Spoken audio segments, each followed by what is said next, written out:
So I posted an article earlier. It's really good, and I know that a lot of you won't read it. So I'm going to give you the Cliff Note / one yellow sticky note version of some of the interesting highlights.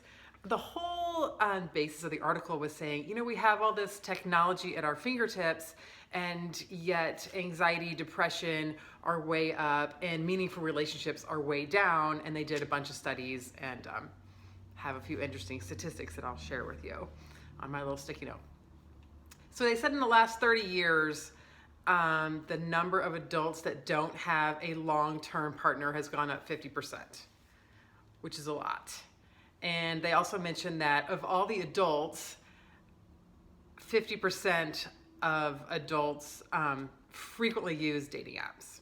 And then they said of all the people using all the dating apps, 12% have found a meaningful relationship. Now they don't define that. They don't say how long or anything, but 12%.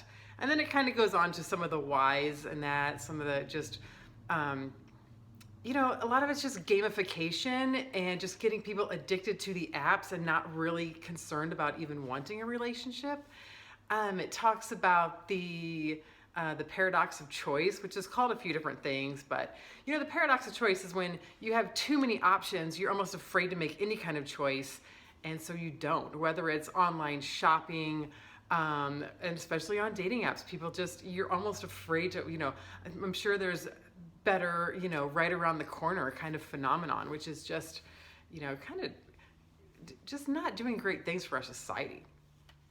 And then they had a couple statistics that were disturbing to me, and they were specifically about Tinder.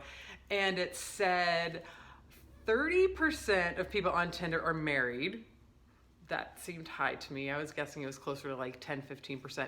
And then it said an additional 12% of people on Tinder specifically were in a long-term relationship. So that's 42% of people on Tinder are not really available.